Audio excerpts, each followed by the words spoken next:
ഒരു 23 വയസ്സെന്ന് പറയുമ്പോൾ ഒരുപക്ഷെ കുറേ പേര് ചിലപ്പോൾ ഇപ്പോഴും പഠിച്ചുകൊണ്ടിരിക്കുന്നവരായിരിക്കും. പക്ഷെ അതിനിടയ്ക്ക് 2 വിവാഹങ്ങൾ സംഭവിച്ചു. ഇനിയിപ്പം എത്ര നാൾ നല്ല ഹോപ്പിലാണ് പോയിക്കൊണ്ടിരുന്നത്. മാനു പറഞ്ഞിട്ടുണ്ട്, മാനുവിന് പ്രഷർ കയറുമ്പോൾ മാനു അല്ല ആ ക്യാരക്ടറുള്ളതെന്ന്. ഞാനല്ല അതെന്നാ മാനു പറഞ്ഞേക്കണം. മെഹനാസിനോട് സംസാരിക്കാനുള്ള ഒരു കാര്യത്തിലും അല്ലെങ്കിൽ ഈ വിഷയം ഇത്രയും സംസാരിച്ചുകൊണ്ടിരിക്കുമ്പോഴും ഇതിനൊരു ക്ലോഷർ വേണമെന്ന് തോന്നിയിട്ടില്ല. എനിക്ക് ഇത്രയുള്ള തന്നെ മീഡിയക്ക് മുന്നിൽ അത്രക്ക് വിട്ടുകൊടുത്തു. അതുകൊണ്ട് ഇനി ജീവിതം മുന്നോട്ട് ഒരുമിച്ച് പോകാനുള്ള താല്പര്യമില്ല. മെഹനാസിന്റെ പാരന്റ്സ് ആയിട്ട് കോൺടാക്ട് ഉണ്ടോ? ഉമ്മ വിളിച്ചായിരുന്നു. ഉമ്മ പറഞ്ഞത് മാനുവിന്റെ സ്വഭാവം നിനക്ക് അറിയാവുന്നതല്ലേ, ഇങ്ങനെയൊക്കെ ഇടും, പൊട്ടത്തരം കാണിക്കും, നിനക്ക് അറിയാവുന്നതല്ലേ. ഞാൻ പറഞ്ഞു മീഡിയക്ക് മുന്നിൽ എന്നെ ഇത്ര ഇട്ട് കൊടുത്തിട്ട് ഇനി പൊട്ടത്തരം എന്ന് പറഞ്ഞിട്ട് കാര്യമില്ല, ഞാൻ കേസായിട്ട് പോണേന്ന് പറഞ്ഞായിരുന്നു. അതല്ലാതെ തോന്നിയിട്ടില്ലേ ലഹരി ഉപയോഗവും കാര്യങ്ങളും ഇത്രയും ചെയ്യണ സമയത്ത്? അത് ഇല്ല, കാരണം നമ്മുടെ പാർട്ട്ണറിനെ നമ്മൾ എവിടെയും മീൻസ് നെഗറ്റീവ് ആക്കൂലല്ലോ. പക്ഷെ മെഹനാസിനോട് പറയാറുണ്ട് അത് ഉപയോഗിക്കരുത് കാര്യങ്ങളെന്നുള്ളത്? പറഞ്ഞിട്ടുണ്ട്, മുന്നേ പറഞ്ഞിട്ടുണ്ട്. പിന്നെ അത് കണ്ട് ശീലമായി എനിക്ക്. ഞാൻ ഇതുവരെ വിചാരിച്ചിട്ടില്ല, കാരണം എന്ത് പ്രശ്നം ഉണ്ടെങ്കിൽ പോലും ഞാൻ മാനുവിനെ ഇട്ടിട്ട് പോകില്ല എന്നുള്ളൊരു ചിന്ത ഉണ്ടായിരുന്നു എനിക്ക് മനസ്സിൽ. കാരണം എന്ത് പ്രശ്നം ഉണ്ടെങ്കിലും ഞാൻ പുറകെ പോകും. പക്ഷെ ഈ ഒരു പ്രശ്നം ഉണ്ടായപ്പോൾ എന്തോ ഭയങ്കര ഒരു മനസ്സിനൊരു എന്തോ ഒരു ആത്മവിശ്വാസം. രണ്ടാമത്തെ വിവാഹമായി ശരിക്കും. ഇനിയൊരു പേടി എപ്പോഴും ഉണ്ടാവും? പേടിയൊന്നുമില്ല, എന്തായാലും ഇപ്പൊ ഇല്ല. പക്ഷെ വിവാഹത്തെ കുറിച്ച് ചിന്തിക്കും മേ ബി, കാരണം പാർട്ട്ണർ ഇല്ലാണ്ട് പറ്റൂന്ന് എനിക്ക് തോന്നുന്നില്ല. ഈ അടുത്ത് വരെ ഞാൻ കുട്ടിയായിട്ട് ചിരിച്ചുള്ള ഒരു റീൽ ഇട്ടപ്പോ എല്ലാരും പറഞ്ഞു ഇത്രയൊക്കെ ഉണ്ടായിട്ട് അവള് ചിരിച്ചു നിക്കുന്ന, അവൾക്ക് സങ്കടം ഇല്ലേ എന്ന് ചോദിക്കും. അത് എനിക്ക് അവരെ കാണിക്കേണ്ട കാര്യമില്ലല്ലോ. സങ്കടം അത് എന്റെ ഉള്ളിലുണ്ടാവും, അതാരും കാണിക്കേണ്ട കാര്യം.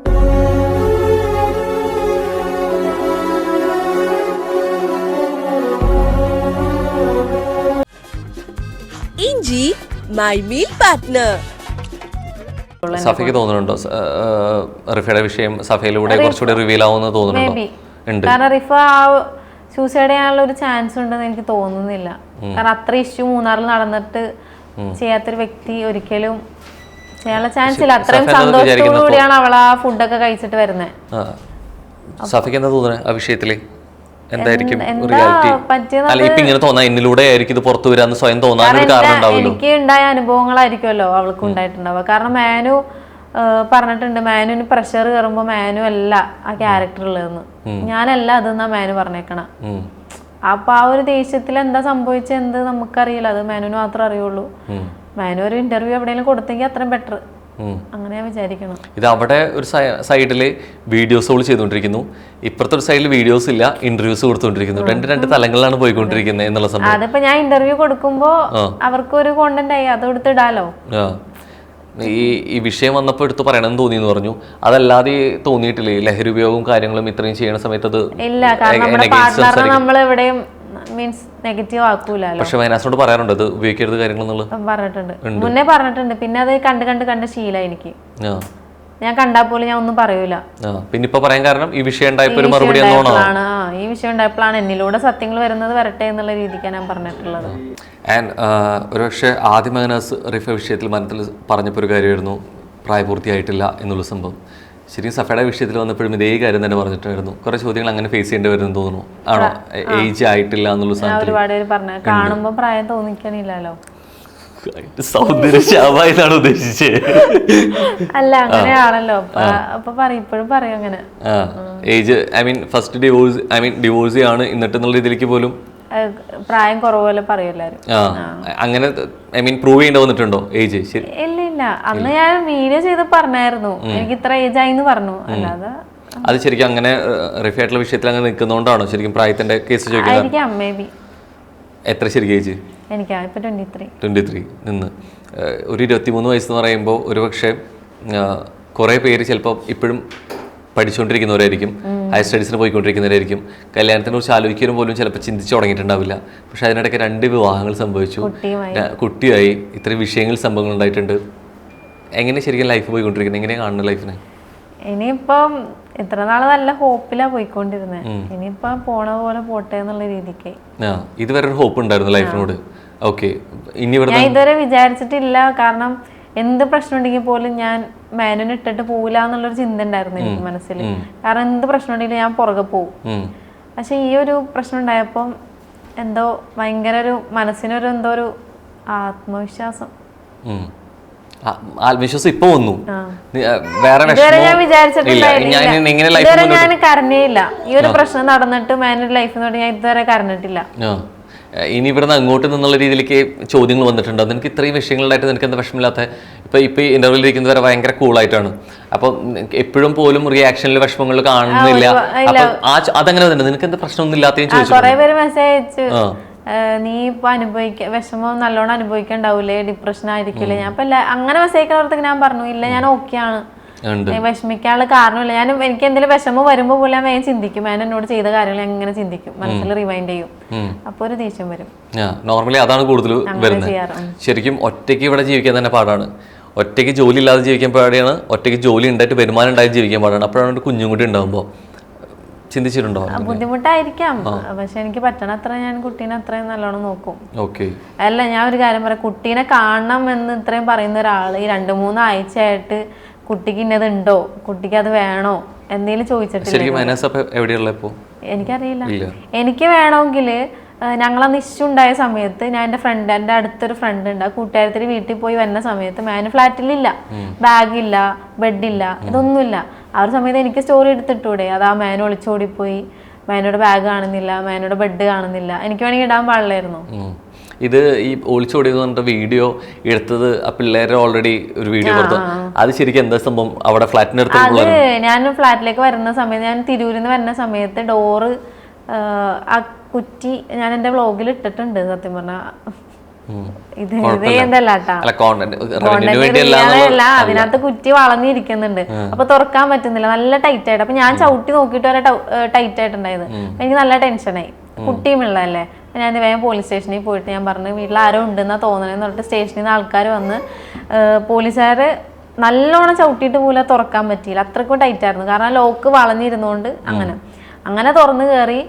ഇപ്പോൾ പോലീസുകാർ പറഞ്ഞു ഒറ്റക്ക് നിൽക്കണ്ട, സേഫ് അല്ല, പ്രൊട്ടക്ഷൻ ഓർഡർ വാങ്ങിക്കണം, അങ്ങനെയൊക്കെ പറഞ്ഞ്. അങ്ങനെ ഞാൻ എന്ത് ചെയ്തു, ബാഗ് എടുക്കാൻ വേണ്ടിയിട്ട് എൻ്റെ കാറിൽ നിന്ന് ബാഗ് എടുത്തുകൊണ്ട് വരുന്ന സീനാണ്. അപ്പോൾ അവിടെ പിള്ളേർ നിൽക്കണം ഞാൻ കണ്ടായിരുന്നു. ആ പിള്ളേർ ഇടയ്ക്കിടയ്ക്ക് എന്നെ അന്വേഷിക്കാൻ വരും, എന്നിട്ട് മേനുക്കാക്ക് വിട്ടതാന്നൊക്കെ പറയാറുണ്ട്. മേനുക്കാക്ക് നോക്കാൻ വേണ്ടിയിട്ട് ഞാൻ ഒറ്റക്കാണോ എന്ന് അറിയാൻ വേണ്ടി അങ്ങനെയൊക്കെ വിട്ടെന്ന് പറഞ്ഞിട്ടുണ്ട്. അപ്പം ഞാൻ അങ്ങനെ ബാഗ് എടുത്തപ്പോൾ ഞാൻ വിചാരിക്കണില്ല ഈ പിള്ളേർ ഇങ്ങനെ വീഡിയോ എടുക്കണമെന്നോ ഒന്നും ഞാൻ വിചാരിക്കണില്ല. അതെനിക്ക് മനസ്സിലായി. അതെ, ഞാൻ ഒന്ന് മീൻസ് ഇടക്കിടക്ക് പിള്ളേർ എൻ്റെ അടുത്ത് വരും, അവൻ എൻ്റെ അടുത്ത് ഒന്ന് മിണ്ടുമ്പോ പോലെ എന്റെ മനസ്സിലുണ്ട് ഇവ മാനുവിന്റെ സ്പൈ ആന്ന് എന്റെ മനസ്സിലുണ്ട്. എന്നിട്ട് പിന്നെ ആ വീഡിയോ കണ്ടപ്പോൾ എനിക്ക് തോന്നി. എന്നിട്ട് അമ്മോട് പറയുന്നുണ്ട് പറഞ്ഞു. എന്നിട്ട് എന്തായി? അപ്പൊ അമ്മ ചെറിയ സപ്പോർട്ട് മീൻസ് മോനിക്ക് മാനു പറഞ്ഞോണ്ടല്ലേ അവൻ അങ്ങനെ ചെയ്തത് എന്നുള്ള രീതിക്കല്ല, അത് മോൻ ചെയ്തത് കുറ്റം പറയുന്നില്ല. അങ്ങനെ ചെറിയ പിള്ളേര് പറഞ്ഞതല്ലാന്ന്, ഇവര് വെറുതെ എടുത്തിട്ട് മാനുവിന് മനസ്സായിട്ട് അയച്ചു കൊടുത്തതാണ്, അല്ലാന്നാ പറയണേ. അവര് ചോദിച്ചോ, പിള്ളേര് ചോദിച്ചു. ഞാൻ ചോദിച്ചില്ല, ഞാൻ അങ്ങനെയായിട്ടുള്ള കോൺവെർസേഷനെ വിട്ടു. ഞങ്ങളുടെ മെസ്സേജ് അയക്കാനോ ഞാൻ ഒന്നിനും നിന്നിട്ടില്ല, ഇങ്ങടെ ഓരോന്ന് അയക്കണം അല്ലാണ്ട്. ഇത്രയും വിഷയങ്ങൾ നടന്നു, ഇത്രയും കാര്യങ്ങൾ സംഭവിച്ചു. സഫയ്ക്ക് എന്താ ഇനിയൊരു മറുപടി പറയാനുള്ളത്? എന്താ, റവന്യൂവിന് വേണ്ടിയിട്ടല്ല, കോണ്ടന്റിന് വേണ്ടിയിട്ടല്ല? അല്ല, കോണ്ടന്റ് വേണ്ടിയിട്ടാണെങ്കിൽ എനിക്ക് ഫുള്ള് വീഡിയോ എനിക്കിടായിരുന്നു, ഇരുന്ന് റിപ്പീറ്റ് ചെയ്ത് ഇട്ടോണ്ടിരിക്കായിരുന്നു. ഞാൻ ഇട്ടില്ലല്ലോ. ഇനി എന്താ ശരിക്കും ഒരു പറയാനുള്ള ഒരു ക്ലാരിറ്റി എന്തതിന് ഈ വിഷയത്തിൽ? ഒളിച്ചോടി പോയതാണ്, ഞാൻ പോയിട്ടില്ല. ഇല്ല, ഇനി അവരോട് മെഹനാസിനോട് സംസാരിക്കാനുള്ള ഒരു കാര്യത്തിനും അല്ലെങ്കിൽ ഈ വിഷയം ഇത്രയും സംസാരിച്ചുകൊണ്ടിരിക്കുമ്പോഴും ഇതിനൊരു ക്ലോഷർ വേണമെന്ന് തോന്നിയിട്ടില്ല? എനിക്ക് ഇത്രയുള്ള തന്നെ മീഡിയക്ക് മുന്നിൽ അത്രക്ക് വിട്ടുകൊടുത്തു. അതുകൊണ്ട് ഇനി ജീവിതം മുന്നോട്ട് ഒരുമിച്ച് പോകാനുള്ള താല്പര്യമില്ല, സെപ്പറേറ്റ് ആവുന്നുണ്ട്, അത്ര എനിക്ക് പറയാനുള്ളൂ. നേരത്തെ പറഞ്ഞു മെഹനാസിന് ഓൾറെഡി ഭയങ്കര കെയറിംഗ് ഉള്ള ആളാണ്, എനിക്ക് ആ സമയത്ത് ഭയങ്കര കെയറിംഗ് ആവശ്യമുള്ള ആളായിരുന്നു എന്നൊക്കെ തോന്നി, അതുകൊണ്ടാണ് ഈ റിയസിലേക്ക് പോയി എന്നുള്ളത്. ശരിക്കും എന്താ കല്യാണത്തിന് മുമ്പ് ഇപ്പോഴും ഒരു ഡിഫറൻസ് ഫീൽ ചെയ്യുന്നത് എന്താ, അല്ലെങ്കിൽ എന്തായിരിക്കും? ആ ഒരു കെയറിംഗ് കല്യാണം കഴിഞ്ഞപ്പോൾ ഉണ്ടായിട്ടില്ല, കഴിഞ്ഞ നാൾ മുതലേ ഇല്ല. ഇല്ല, ശരിക്കും അതാണ് ഒരു വിഷയത്തിലേക്ക് തുടങ്ങാൻ കാരണമായിട്ടുണ്ടോ അത്? ഇല്ല, അങ്ങനെയില്ല. എപ്പോഴും ഒരു ഇഷ്യൂ ഉണ്ടായിരുന്ന സമയത്ത് ഞാൻ പറഞ്ഞായിരുന്നു, മാരേജിന് മുന്നേ എങ്ങനെയൊക്കെ ആയിരുന്നു, അത്രക്കും പഞ്ചാരയായിരുന്നല്ലോ, ഇപ്പൊ അതൊക്കെ മാറിയല്ലോ എന്ന് പറഞ്ഞിട്ടുണ്ട്. ഇതിപ്പോ രണ്ടുപേരും അങ്ങോട്ടും ഇങ്ങോട്ടും ആരോപിച്ചുകൊണ്ടിരിക്കുന്നുണ്ട്, ഞാൻ ആരോപണം നിർത്തിയാൽ ഇത് പക്ഷെ അങ്ങോട്ടും ഇങ്ങോട്ടും ഒരു കരിവാരി തേക്കലാണോ സംഭവിച്ചുകൊണ്ടിരിക്കുന്നത്? ഇപ്പൊ ഒരാളുടെ ഭാഗം ക്ലിയർ ചെയ്യാൻ വേണ്ടിയിട്ട്, അല്ലല്ല കോണ്ടന്റ് അല്ല ഉദ്ദേശിക്കുന്നത്, അവനവന്റെ ഭാഗം ശരിയാണെന്നുള്ളത് ബോധ്യപ്പെടുത്താൻ വേണ്ടിയിട്ട് മറ്റാളെ ചെയ്യണ അത്ര ചെയ്തോട്ടെ, കുഴപ്പമൊന്നുമില്ല. ഇല്ല. അല്ല, തിരിച്ചു നിന്നുള്ള രീതിയിലേക്ക് പുറത്ത് വരുന്നേക്കാൾ മുമ്പ് നിങ്ങൾ അങ്ങോട്ടും ഇങ്ങോട്ടും വർത്താനം ഉണ്ടായിട്ടുണ്ടാവല്ലോ, സംസാരങ്ങൾ. അതെല്ലാം ഇതുപോലെ തന്നെയാണോ? അവനവന്റെ ഭാഗം ക്ലിയർ ചെയ്യാൻ വേണ്ടിയിട്ടുള്ള കരിവരുത്തേക്കലാണോ? നോർമലി തർക്കം ഉണ്ടാവുമ്പോ അങ്ങനെ തന്നെയാണ്. ഇപ്പൊ മേനോട് ഭാഗത്ത് തെറ്റെങ്കിലും നമ്മള് മേനോ ശരിയാക്കാൻ നോക്കും. അങ്ങനെയൊക്കെ എപ്പോഴും തോന്നിയിട്ടില്ലേ, സംഭവം ഫാമിലി വ്ലോഗ് ചെയ്യുന്നവരാണ്, കണ്ടന്റ് ക്രിയേറ്റേഴ്സ് ആണ്, എന്നാൽ പോലും പേഴ്സണൽ ലൈഫ് അതിനൊരു പ്രൈവസി വേണം, അതിന് ഒരു സ്വകാര്യത വേണം, അത് പുറത്തോട്ട് കഴിഞ്ഞപ്പോ അങ്ങനെ തോന്നിയിട്ടുണ്ട്. മീൻസ് ഒരു പ്രൈവസി ഉണ്ടായിരുന്നെങ്കിൽ നല്ലതായിരുന്നു. കാരണം ഇതെല്ലാം നമ്മൾ ബോധിപ്പിക്കണമല്ലോ, മീഡിയയില് മുന്നിൽ എല്ലാരും ബോധിപ്പിക്കേണ്ട ഒരു കാര്യമുള്ളതുകൊണ്ട് തോന്നിയിട്ടുണ്ട് ഇതിലേക്ക് വരണ്ടായിരുന്നു തോന്നിയിട്ടുണ്ട്. ശരിക്കും ഈ ഊബർ ഡ്രൈവറിനെ കണ്ടെത്തുന്നു പറഞ്ഞത് ശരിക്കും എന്താ, സഫയുടെ തന്നെ വണ്ടി എടുക്കാൻ വേണ്ടിയിട്ടാണോ? അല്ല, എന്റെ വണ്ടി ഓടാൻ വേണ്ടിട്ട്. കാരണം ഫിനാൻസും കാര്യങ്ങളും ഉള്ളതാണ്. വണ്ടി അങ്ങനെ വെച്ചോണ്ടിരുന്നാലും കാര്യമില്ല. ഓട്ടം കൊടുക്കുന്നുണ്ട് പുറത്തോട്ട്. അപ്പൊ ഇതെങ്ങനെ ശരിക്കും ഈ ഗ്രൂപ്പില് ഒരു ഗ്രൂപ്പ് ഉണ്ട്, നമുക്ക് ഇന്ന റെന്റും അഡ്വാൻസും പറഞ്ഞെങ്കിൽ നമുക്ക് ആൾക്കാരെ കിട്ടും, നമ്മളെ കോൺടാക്ട് ചെയ്യും അവര്. പിന്നെ ഗ്രൂപ്പ് ഉണ്ട്, ഊബറിന്റെ ഗ്രൂപ്പ് തന്നെ ഉണ്ട്. ഓക്കെ. അപ്പൊ നമ്മൾ വണ്ടി ഓട്ടം കൊടുത്തു കഴിഞ്ഞാൽ നമുക്ക് ഡെയിലി റെന്റ് കിട്ടും. ശരിക്കും അതാണ് ഒരു പ്രധാന വരുമാന മാർഗം. ഇപ്പൊ അതാ ഉള്ളൂ. ഇതിൽ നിന്നുള്ള റവന്യൂ ആക്ച്വലി മെഹനാസിന്റെ സൈഡിൽ നിന്ന് മാത്രമേ ഉണ്ടായിരുന്നുള്ളൂ. സഫയുടെ പേജുകളിൽ കാര്യങ്ങൾ അങ്ങനെ വന്നിട്ടില്ല, റവന്യൂ തുടങ്ങിയിട്ടില്ല. നമ്മളെ യൂട്യൂബ് ചാനൽ മെഹനു ചാനൽ ഒരുമിച്ച് തന്നെയാണല്ലോ യൂസ് ചെയ്തോണ്ടിരുന്നത്. അതിൽ നിന്ന് റവന്യൂ ഉള്ളു. പിന്നെ ഇൻസ്റ്റാഗ്രാമിൽ ഞാൻ പ്രൊമോഷൻസ് ചെയ്യുമ്പോൾ പെയ്ഡ് ആയിട്ട് ചെയ്യാറുണ്ട്. അങ്ങനെ സംഭവിക്കാറുണ്ട്. ശരിക്കും അങ്ങനെ വരുന്ന സമയത്ത് വേറെ ഇപ്പൊ ഇതല്ലാതെ മറ്റൊരു ജോബിനെ കുറിച്ച് ചിന്തിക്കുകയോ അങ്ങനെ ഒരു ഫ്യൂച്ചറിനെ കുറിച്ച് സ്റ്റക്കാണോ? കുട്ടി ചെറുതായ കൊണ്ട് ഒന്നും ചെയ്യാൻ പറ്റൂല. ഇപ്പൊ അവനെ ഡേക്കലാക്കാൻ തന്നെ തോന്നൂല, കുഞ്ഞല്ലേ, കുറച്ച് കഴിയണം. പാരന്റ്സ് ഒപ്പം വന്ന് നിൽക്കുകയോ അല്ലെങ്കിൽ അവിടെ പാരന്റ്സിനൊപ്പം പോയി ഞാൻ നിൽക്കാറുണ്ട്. അല്ല, ഇപ്പൊ ഈ ഒരു സമയത്ത് അത് കുറച്ചുകൂടി ഹെൽപ്ഫുൾ ആയിരിക്കില്ലേ? ആണ്. എന്നാലും അവർക്കൊരു ചെറിയ വിഷമം ഉണ്ടാവില്ല. അവര് ചിലപ്പോ ഇടക്ക് പറയൂലേ, നിന്റെ അടുത്ത് പറഞ്ഞതല്ലേ ഇന്ന ഒരാളെ വേണ്ട എന്ന് പറയുമ്പോ ഇടക്കിടക്ക് പറയുമ്പോ ചിലപ്പോ അപ്പോഴായിരിക്കും എന്റെ മൈൻഡ് കട്ടാവാ. ഇപ്പൊ വലിയ കുഴപ്പമില്ല. ഞാൻ ചോദിച്ചോട്ടെ, ഇപ്പൊ ഇത്രയും നിന്ന് ഫേസ് ചെയ്യുന്നതും സംസാരിക്കുന്ന റെസ്പോൺസ് മനസ്സിലാവുന്നുണ്ടോ ചോദിക്കുക. ഇത് ആദ്യം മുതൽ ഇങ്ങനെയാണോ? ഭയങ്കര ഈസി ആയിട്ടാണ് എല്ലാ കാര്യങ്ങളും ഡീൽ ചെയ്യുക? അല്ല, ഈസി അല്ലായിരുന്നു. ഈ ഒരു ഇഷ്യൂ പെട്ടെന്ന് പുറത്ത് വന്ന സമയത്ത് വരെ ഫസ്റ്റ് വീഡിയോ ഇട്ടത് കാതർക്കായിരുന്നു, ഞാൻ ഒളിച്ചോടിന്ന് പറഞ്ഞിട്ട്. അപ്പൊ തന്നെ കാതർക്കാക്ക് മെസ്സേജ് അയച്ചു, ഞാൻ എവിടെ ഒളിച്ചോടിയിട്ടില്ല. അപ്പൊ ഭയങ്കര ടെൻഷനായിരുന്നു, തലയിൽ കിടന്ന്. ആൾക്കാർ ഇപ്പൊ എന്നെ പറ്റി എന്താ വിചാരിക്കുക, അങ്ങനെ ഒരു ടെൻഷനായിരുന്നു. പക്ഷെ ഇപ്പൊ എന്തോ ഇതായിപ്പോയി. ശരിക്കും ഇപ്പൊ ലഹരിന്ന് ഭയങ്കരമായിട്ട് എടുത്തിട്ട് ആ വീഡിയോയിൽ പറയുന്നുണ്ടോ ചോദിക്കാന്ന്. ശരിക്കും എന്താ ശരിക്കും ഇത്രയും ഗൗരവമായിട്ട് പറയാൻ കാരണം എന്താ? മദ്യക്കുപ്പികള് മുന്നേ എൻ്റെ അടുത്ത് ചോദിക്കും, ടെൻഷൻ എപ്പോഴും വരുമ്പോ ഒന്നോ ചോദിക്കുമ്പോ ഞാൻ ഓക്കെ പറയാറുണ്ട്. പക്ഷെ ഈ കാണാണ്ടും എൻ്റെ അനുവാദം ഇല്ലാണ്ടും ഈ പ്ലാസ്റ്റിക് ടൈപ്പ് കുപ്പികളിലുള്ള സംഭവങ്ങൾ അത് ഭയങ്കര മോശമാണ് നമ്മുടെ ഹെൽത്തിന്. അത് അടിക്കുമ്പോഴാണ് ഞാൻ ആദ്യം പ്രശ്നമാക്കാറ്. പിന്നെ അത് കണ്ട് യൂസായി. ചൂടത്തിൽ വീണ പൂച്ച പച്ചളകണ്ട പേടിക്കുന്നു പറഞ്ഞു. ഇപ്പോ രണ്ടാമത്തെ വിവാഹമായി. ശരിക്കും ഇനിയൊരു പേടി എപ്പോഴും ഉണ്ടാവും? പേടിയൊന്നുമില്ല, എന്തായാലും ഇപ്പൊ ഇല്ല. പക്ഷെ വിവാഹത്തെ കുറിച്ച് ചിന്തിക്കും മേ ബി. കാരണം പാർട്ണർ ഇല്ലാണ്ട് പറ്റൂന്ന് എനിക്ക് തോന്നുന്നില്ല. കുറച്ച് നാള് കുട്ടിയായിട്ട് തന്നെ ഒറ്റക്ക് പോകുന്നത് നല്ലത്. ശരിക്കും ഒരു സിംഗിൾ പാരന്റിങ് ഭയങ്കരമായിട്ട് ബുദ്ധിമുട്ടാണോ? എങ്ങനെയാ?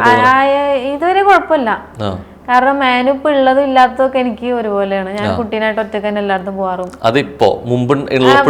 ആണെങ്കിലും മേന് വർക്കിന് പോകുമ്പോഴൊക്കെ ആണെങ്കിലും എന്റെ കാര്യങ്ങൾക്ക് ഞാൻ ഒറ്റക്കാ പോവാറ്. അങ്ങനെയൊക്കെ. അങ്ങനെ ഇപ്പൊ ഫ്ലാറ്റിലുള്ള സമയത്ത് പോലും ഞാൻ ഇപ്പൊ കുക്കിങ്ങിന് പോകുമ്പോൾ കുട്ടീനെ ഒന്ന് പിടിക്കും 5 മിനിറ്റ് നോക്കിയും പറയും, ഞാൻ ഇല്ലാത്തപ്പോ നീ എങ്ങനെയാ കുട്ടീനെ നോക്കാറ്, അതുപോലെ തന്നെ ചെയ്തു എന്ന് പറയും. അപ്പൊ ഉള്ളത് ഇല്ലാത്തൊക്കെ കണക്കാ. ഇല്ലാത്താണ് ഏറ്റവും പെട്ടെന്ന് തോന്നി. അപ്പൊ ശരിക്കും ഇതിങ്ങനെ തുടരും. കുറച്ചുകൂടി പ്രയോറിറ്റി ഏതായിരിക്കും? ഇനിയൊരു വിവാഹം കഴിക്കുന്ന തന്നെ ആയിരിക്കും, അല്ലെങ്കിൽ ഇനിയൊരു വിവാഹം കഴിക്കുന്ന സമയത്ത് പാരന്റിംഗ് ആയിരിക്കും ഏറ്റവും ബെറ്റർ ആയിട്ട് തോന്നുന്നു. ഫ്യൂച്ചറിൽ എന്താന്ന് കഥ നമുക്കറിയില്ല. ഈ എപ്പോഴും സഫദാൻ പറഞ്ഞ കാര്യമുണ്ട്, എപ്പോഴും വീഡിയോസ് ചെയ്യുന്ന സമയത്ത് എൻ്റെ ഭയങ്കര ഹാപ്പി ഫേസ് ആണ്. നമ്മളിപ്പോഴും ഈ വിഷയം സംസാരിച്ചുകൊണ്ടിരിക്കും കാണുന്നത് അങ്ങനെയാണ്. ഇതിൻ്റെ മറ്റൊരു വേർഷൻ കാണിക്കേണ്ടതില്ല എന്ന് തോന്നിയിട്ടുണ്ട്. ഇങ്ങനെ തന്നെയാണോ എല്ലാവരും? സോഷ്യൽ മീഡിയയ്ക്ക് ശരിക്കും 2 മുഖങ്ങളുണ്ട്. സോഷ്യൽ മീഡിയയിൽ കാണുന്ന കാര്യങ്ങളൊക്കെ അങ്ങനെ തന്നെയായിരിക്കും, നമ്മൾ കാണുന്നതായിരിക്കില്ല അതിൻ്റെ ഉള്ളിലത്തെ ഒരു എന്താ ശരിക്കും സഫിക? ശരിക്കും നമ്മൾ മീഡിയയിൽ കാണുന്ന ഫേസ് അല്ല ബാക്ക് ലൈഫിലുള്ളത്. ഇപ്പൊ ഞാൻ മീഡിയക്ക് മുന്നിലെല്ലാം ചിരിച്ച് കളിച്ചൊക്കെ തന്നെ ഞാൻ നിൽക്കാറ്. അങ്ങനെ സങ്കടപ്പെട്ട് വരുന്ന ഒരു ക്യാരക്ടർ അല്ല ഞാൻ. പക്ഷെ അതിന്റെ പുറകിലൊരു ലൈഫില് കുറെ നെഗറ്റീവ്സും തല്ലുടുത്തങ്ങളും കാര്യങ്ങളൊക്കെ ഉണ്ട്. മീഡിയക്ക് മുന്നിൽ ഹാപ്പി ആയിട്ട് വന്ന് നിൽക്കാൻ നോക്കും, പക്ഷെ ബാക്ക് ലൈഫ് വേറെയാണ്. അതെല്ലാവരും അങ്ങനെ തന്നെ ആയിരിക്കും, ഭൂരിഭാഗം എല്ലാവരും. ഇപ്പൊ തോന്നുന്നുണ്ടോ ഈ ഒരു മീഡിയ ലൈഫിലോട്ട് അല്ലെങ്കിൽ ഇൻഫ്ലുവൻസർ ആയിട്ടുള്ള ട്രാക്കിലോട്ട് വരണ്ടായിരുന്നു? കുഴപ്പമില്ല.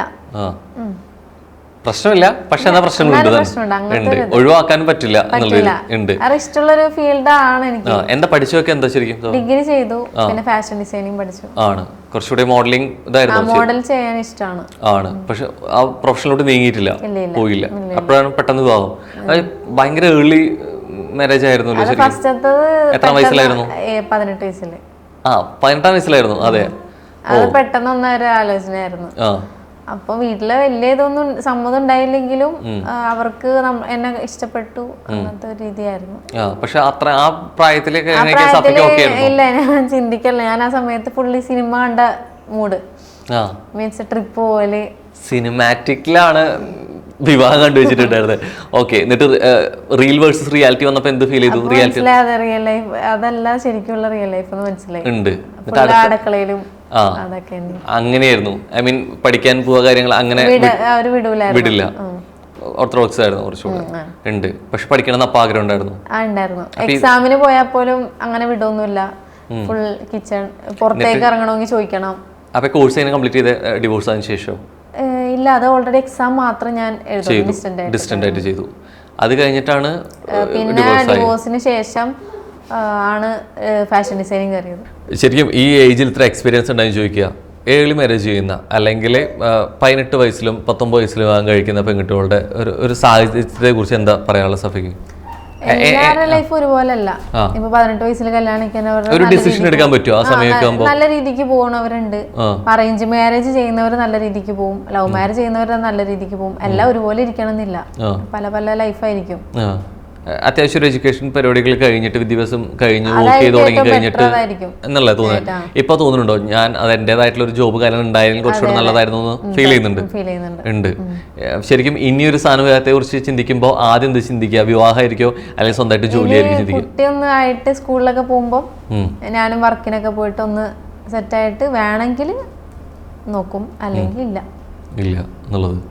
ആൻഡ് ഇപ്പൊ പാരന്റ്സിന്റെ സ്വാഭാവികമായിട്ട് ഇവർക്ക് രണ്ട് പക്ഷം ഉണ്ടാവും. ഒന്ന്, ഒരാവശ്യം നിന്റെ അടുത്ത് പറഞ്ഞല്ലേ എന്നുള്ള ചോദ്യം ഉണ്ടായിരിക്കും. രണ്ടാമത് എങ്ങനെയൊക്കെ പോയാലും മോളല്ലേ എന്നുള്ള രീതിയിലേക്ക് വരും ചെയ്യും. രണ്ടിലും നിൽക്കുന്ന അവസ്ഥയാണ്. ഇതെങ്ങനെ ബാലൻസ് തരണം ചെയ്യുന്നത്? ഞാൻ വീട്ടിലേക്ക് പോവാത്ത, കൂടുതൽ കേട്ടോണ്ടിരിക്കേണ്ടി വരും. ഇതിപ്പോ ഇടക്കിടക്ക് വോയിസ് അയക്കണല്ലേ ഉള്ളൂ. മൈനാസിന്റെ പാരന്റ്സ് ആയിട്ട് കോണ്ടാക്ട് ഉണ്ടോ? ഉമ്മ വിളിച്ചായിരുന്നു. എന്താ പറയുക? ഞാൻ വിളിച്ചിട്ട് എന്തിനാ കേസൊക്കെ കൊടുത്തേന്ന് ചോദിച്ചായിരുന്നു. അപ്പൊ എന്ത് പറഞ്ഞു? ഞാൻ പറഞ്ഞു എനിക്ക് വേറെ വഴിയില്ല. പാരന്റ്സ് പറയുന്നുണ്ട്. ഉമ്മ പറഞ്ഞത് മാനുവിന്റെ സ്വഭാവം നിനക്ക് അറിയാവുന്നതല്ലേ, ഇങ്ങനെയൊക്കെ ഇടും, പൊട്ടത്തരം കാണിക്കും, നിനക്ക് അറിയാവുന്നതല്ലേ എന്ന്. ഞാൻ പറഞ്ഞു മീഡിയക്ക് മുന്നിൽ എന്നെ ഇത്ര ഇട്ട് കൊടുത്തിട്ട് ഇനി പൊട്ടത്തരം എന്ന് പറഞ്ഞിട്ട് കാര്യമില്ല, ഞാൻ കേസായിട്ട് പോണേന്ന് പറഞ്ഞായിരുന്നു. അവർക്കുണ്ടോ ഇത് സോൾവ് ചെയ്യാൻ? അവരായിട്ട് ഇനിഷ്യേറ്റീവ് എടുക്കുന്നില്ലേ പാരന്റ്സ്? അറിയില്ല, ഒന്നും പറഞ്ഞില്ല. ഇല്ല, സഫയുടെ അടുത്തൊന്നും സംസാരിക്കുന്നൊന്നും ഇല്ല, ഇപ്പൊ ഒന്നും പറഞ്ഞില്ല. ഒരു സമയത്ത് വിളിച്ച ഉമ്മ, അല്ലാണ്ട് വേറെ ആരും വിളിച്ചില്ല. പെങ്ങള് വിളിച്ചു, ഞാൻ എടുത്തില്ല. ഇപ്പൊ സ്വാഭാവികമായിട്ട് രണ്ട് ഫേസ് നമ്മൾ തുടങ്ങിയ പോലെ തന്നെ കണ്ടു, സോഷ്യൽ മീഡിയ എങ്ങനെയൊക്കെ തന്നെ മൂവും എന്നുള്ളത്. അപ്പോൾ ശരിക്കും കോണ്ടന്റ് കൊണ്ടാണെങ്കിൽ പോലും പല ഫേസ് ഫാമിലി ബ്ലോഗിൽ കണ്ടത് തന്നെയാണ്. ഇത്തരം വിഷയത്തിൽ ഇനി മറ്റൊരാളുടെ വിഷയം വരുന്ന സമയത്ത് സഫ എങ്ങനെയായിരിക്കും ഇതിനെ റിയാക്ട് ചെയ്യുക? ഐ മീൻ ഇങ്ങനത്തെ ഒരു വിഷയം വേറെ ആൾ വരികയാണെന്നുണ്ടെങ്കിൽ അതൊരു കോണ്ടന്റ് ആക്കുമോ അല്ലെങ്കിൽ അത് അപ്പാടെ ഒഴിവാക്കുമോ? ഞാനൊന്നും ആക്കൂല. ഇല്ല, ഞാൻ ഒരാളുടെ വീഡിയോക്ക് റിയാക്ട് ചെയ്യാനും ഞാൻ നിൽക്കാത്ത ആളാണ്. ഇങ്ങനെ നോർമലി ഫാമിലി വ്ളോഗ്, എന്റേതായ റീൽസ് അങ്ങനെ ചെയ്യാൻ എനിക്ക് ഇഷ്ടം. ഫാമിലി വ്ളോഗിൽ ശരിക്കും ഫാമിലി ആകുമ്പോൾ എല്ലാത്തരം ഇമോഷൻസ് പോകുന്നുണ്ടായിരിക്കും അല്ലേ? ഇതുപോലെ സന്തോഷം ഉണ്ടാവും, ദുഃഖം ഉണ്ടാവും, സങ്കടം ഉണ്ടാവും, സന്താപം എല്ലാം ഉണ്ടാവും എന്നുള്ളത്. സഫയുടെ ഒരു കോൺസെപ്റ്റിൽ എങ്ങനെയുള്ള ഫാമിലി വ്ളോഗ് ആയിരിക്കും ആഗ്രഹം ഉണ്ടാവും? ഹാപ്പി ആയിട്ടുള്ളത് തന്നെ ആയിരിക്കും ഞാൻ ആൾക്കാർക്ക് എത്തിച്ചു കൊടുക്കാം. ഈ അടുത്ത് വരെ ഞാൻ കുട്ടിയായിട്ട് ചിരിച്ചുള്ള ഒരു റീൽ ഇട്ടപ്പോ എല്ലാരും പറഞ്ഞു ഇത്രയൊക്കെ ഉണ്ടായിട്ട് അവള് ചിരിച്ചു നിക്കുന്ന, അവൾക്ക് സങ്കടം ഇല്ലേ എന്ന് ചോദിക്കും. അത് എനിക്ക് അവരെ കാണിക്കേണ്ട കാര്യമില്ലല്ലോ. സങ്കടം അത് എന്റെ ഉള്ളിലുണ്ടാവും, അതാരും കാണിക്കേണ്ട കാര്യമില്ല. പക്ഷെ ചിരിച്ചേക്കാളും കൂടുതൽ കോൺട്രവേഴ്സികൾ ഉണ്ടാകുമ്പോഴാണ് റീച്ച് കിട്ടുന്നത് അല്ലേ? സബ്സ്ക്രൈബേഴ്സ് കൂടുന്നതും ഒക്കെ സംഭവം അങ്ങനെയാണെന്നുള്ളത്. തമ്മിൽ അതുപോലെ ഉണ്ടാക്കി കൊടുത്താൽ മതി. CCTV വരെ തമ്മിൽ സാധനം ഇട്ടിട്ട് വന്നിട്ടുണ്ടായിരുന്നുള്ളത് കൃത്യമായിട്ട് അറിയാം അല്ലേ? ഓക്കെ, അപ്പൊ എന്തായാലും ഇതേപോലെ പ്രതിസന്ധികൾ തരണം പോലെ ചെയ്യട്ടെ, ഇനി തുടർന്നും ഉണ്ടാവട്ടെ അല്ലേ? നല്ല നല്ല കോണ്ടന്റുകൾ ഉണ്ടാവട്ടെ, happy ആയിട്ടിരിക്കട്ടെ. Thank you so much. Inji, my meal partner.